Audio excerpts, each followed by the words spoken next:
For Nietzsche, Socrates taught a doctrine of life-denying asceticism, which inaugurated the decline of Greek culture. In this paper, I will argue that Nietzsche's critique of Socrates, particularly in The Problem of Socrates, is grounded in his philosophical psychology, which presents the human soul as a complex of drives in constant competition with each other. More specifically, I will show that Nietzsche regarded Socrates as a decadent, chiefly because his emphasis on the preeminence of reason was symptomatic, Nietzsche thought, of a constitutive inability to regulate the competition of his own drives. The last words of Socrates, as recorded in the Phaedo, were, "Crito, we owe a cock to Asclepius. Make this offering to him, and do not forget." Earlier in the same dialogue, as Socrates converses with his companions about his imminent death by poison, he intimates that the aim of philosophy is to practice for death and dying.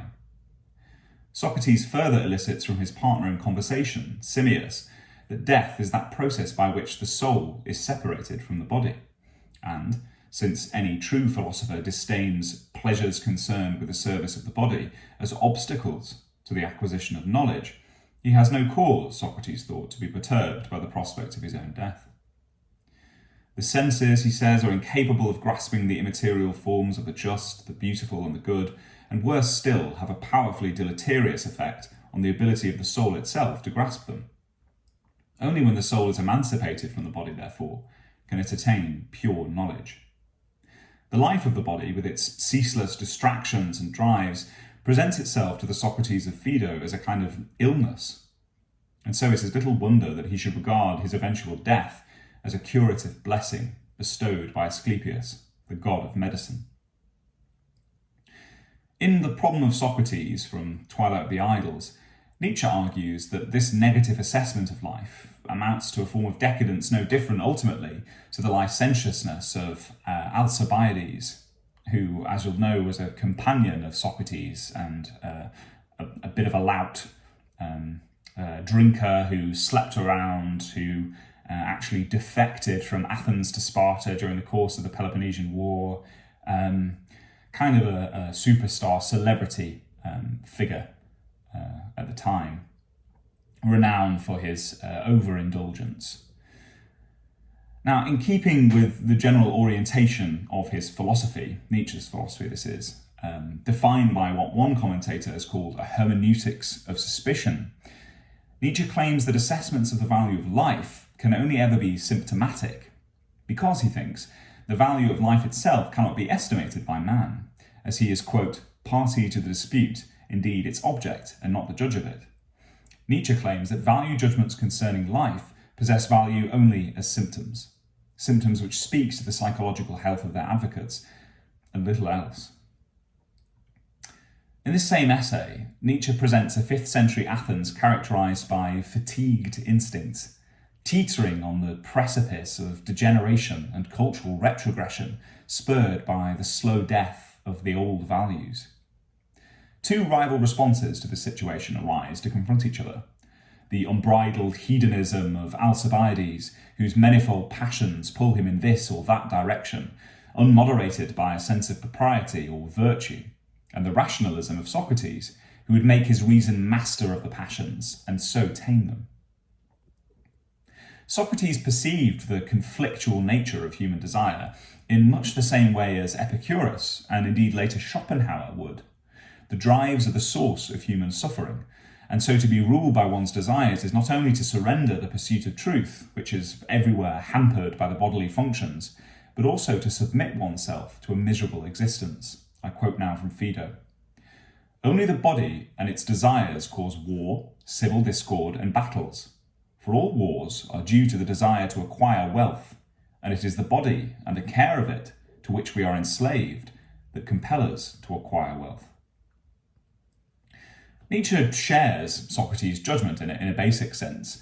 The unrestrained debauchery of Alcibiades constitutes a surrender to what Nietzsche calls the anarchy of the instincts, an admission that one is enslaved to the whims of passion, unable to balance or regulate the competing elements of one's nature.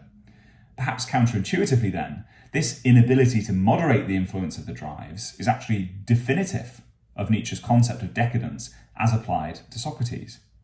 To better understand this charge, we must briefly sketch Nietzsche's philosophical psychology.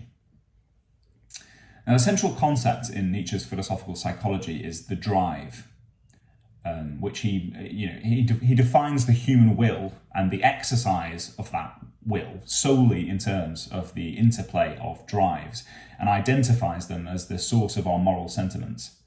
Now, his use of the term is clearly specialist, as evidenced by his tendency to ascribe agential and homuncular characteristics to the drives at stake in his analysis. So, for example, any given drive evaluates objectives, represents itself, and even philosophizes. It's unlikely, therefore, that Nietzsche intends by drive merely some base appetite or physiological condition. Indeed, the human will, comprised, he thinks, of these drives, is a commonwealth of souls in which the dominant drives function as a ruling class. Nietzsche consistently characterizes these basic units of human psychology as standing in essentially oppositional relations to one another. He writes, "Every drive is tyrannical and exists in an order of rank relative to every other." Each drive for Nietzsche represents a particular evaluation of the object towards which it is directed, and thus he tends to talk about the complex of drives which makes up the individual, as though it were a host of tiny subjects, each with its own perspective, and each pulling against all the others in an effort to obtain mastery. Each drive is a kobold or spirit which longs to present itself as the ultimate object of existence, and thereby tyrannize over the rest. Now, this way of thinking about human psychology resembles a sort of internalization of Heraclitus's ontology of strife. So Heraclitus is one of the Greek philosophers whom Nietzsche most reveres. In the unpublished work Philosophy in the Tragic Age of the Greeks, Nietzsche describes Heraclitus as a sort of a planet existing in his own solar system, as this kind of pessimistic, near-divine, Hermetic philosopher whose personality reflects, I think, the sort of model for philosophical genius that Nietzsche has in mind, at least in the early to middle phases of his thought. So it's quite significant then that this way of thinking about human psychology is a kind of internalization of the Heraclitean ontology of radical flux, the notion that the world is comprised of a complex of forces that are constantly pushing and pulling against each other, trying to achieve local dominance, such that stasis or stability, or even possibly, if you believe Cratylus, the continued identity of objects over time is impossible for us as subjects to ascertain. So for Nietzsche, on the basis of the account of his philosophical psychology I've presented to you, the ever-living fire of Heraclitus's cosmos penetrates even into our souls, as the violent interplay of forces in the form of drives mirrors the relentless flux and transformation of the natural world. This state of affairs, while protean, is also no more chaotic in principle than Heraclitus's universal picture. While the universe for Heraclitus is regulated by the logos, so too is the mind of a healthy individual regulated by a balance between the drives for Nietzsche. The decadent, however, is, he writes, too weak-willed, too degenerate to achieve such a balance, and so either surrenders to his desires or makes war on them. Nietzsche claims that the will to truth, which one generally finds in cases of really scientific men, is not, in fact, the father of philosophy, i.e. the drive that impels people to engage in philosophical inquiry. Rather, he thinks, the drive to knowledge is a kind of instrument taken up and used by another drive for its purposes. In the case of Socrates, Nietzsche considers his elevation of the drive to knowledge to a superordinate position over the other desires to be a function of the, quote, fear of and flight from pessimism. With this in mind, let us turn to consider the Socratic model of self-mastery, which Nietzsche attacks so vituperatively in the problem of Socrates. Socrates' prescription for the malady that Nietzsche calls the anarchy of the instincts, this sort of moral failing of Alcibiades, where, like an animal, from moment to moment, you're just pulled in whatever direction your baser appetites would impel you. Socrates' prescription for this is about as morbid as one might expect in view of his characterization of philosophy as practice for dying. So I quote now from Phaedo again. While we live, we shall be closest to knowledge if we refrain as much as possible from association with the body. The Socrates of Phaedo therefore recommends that the pursuit of truth be undertaken at the expense of bodily pleasure, to the greatest extent possible short of suicide. Rather than submit our reason to the dictates of the drives, Socrates contends that the drives should be made answerable to our reason. This accounts for his reputed abstemiousness. If Aristophanes' caricature is to be trusted, Socrates was given to go about barefoot and was apparently indifferent to the cold, and Diogenes Laertius reports his peculiar frugality with food.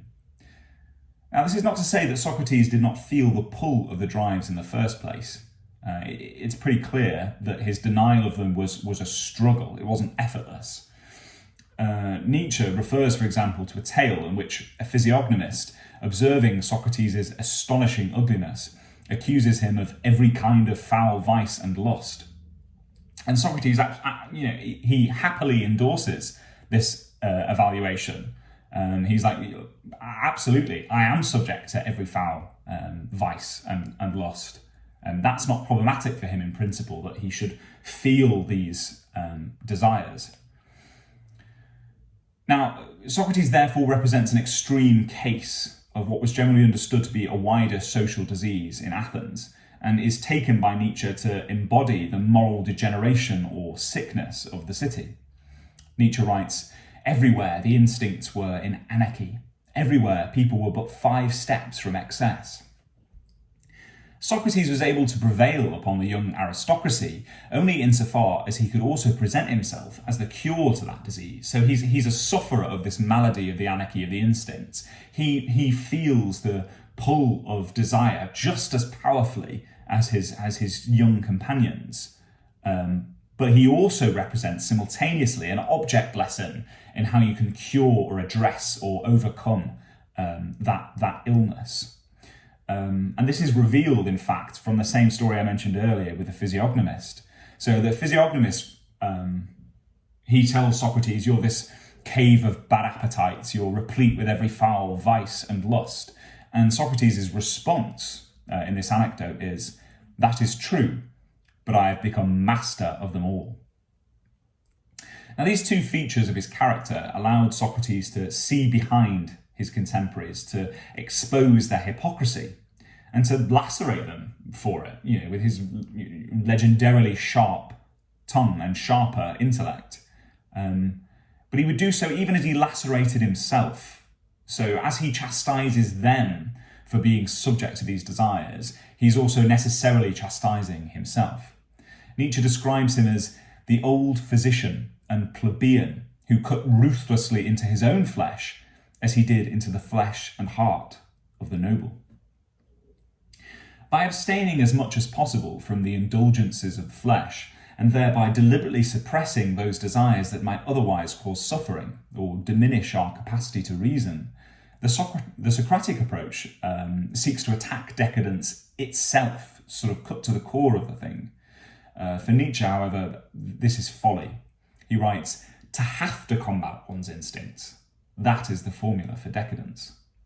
This is to say that to posit a conflict between one's passions and oneself in the manner of Socrates, and to assume even that such a distinction is possible, is to attack life at its roots.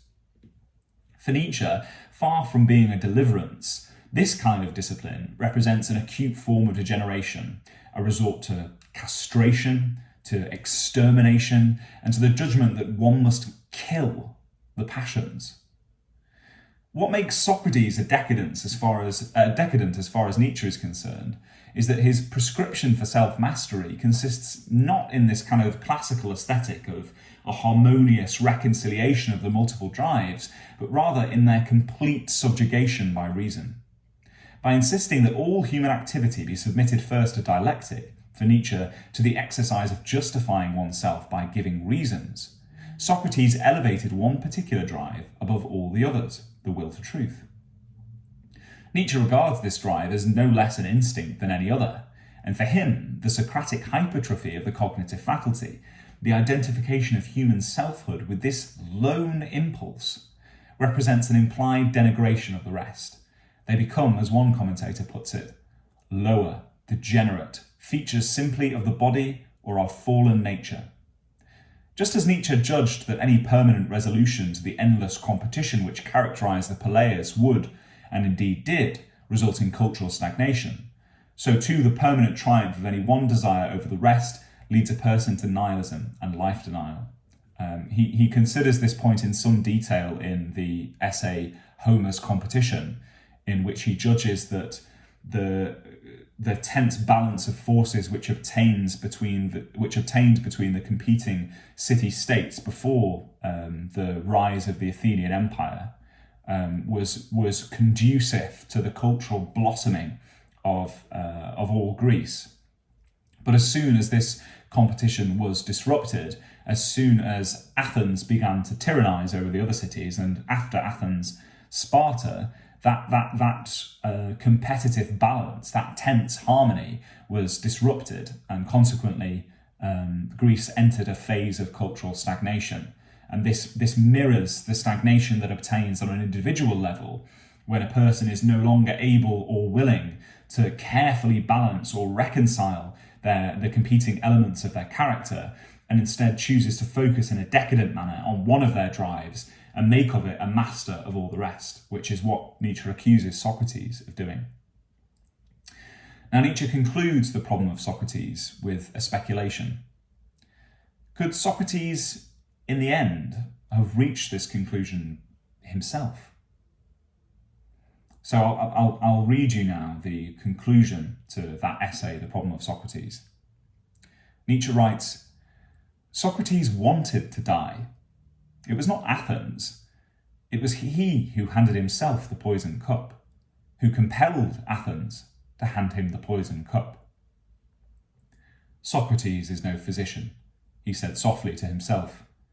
Death alone is a physician here.